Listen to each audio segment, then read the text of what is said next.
Već se kod ugradnje u odnosu s klasičnim betonskim postrojenjem pokazuju prednosti Revatekovih SBR malih sistema za zbrinjavanje otpadnih voda. Kompletni troškovi oba uređaja su približno jednaki. Očita razlika je u tome što je potrebno vrijeme za ugradnju Revatekovog uređaja za polovinu vremena kraće. To u konačnici znači da za vaš novac dobivate više i da gledano na duže vrijeme nemate troškove sanacije zbog propusnosti rezervoara.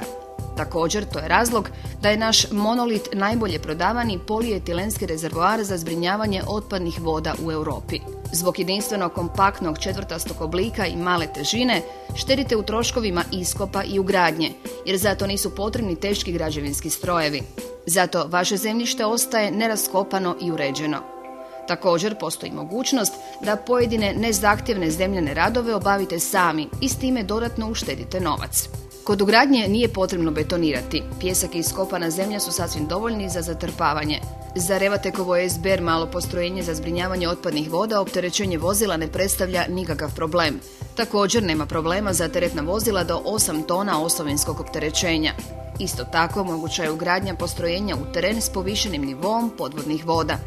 Naravno, svi naši rezervoari imaju sve potrebne dozvole i još više od toga.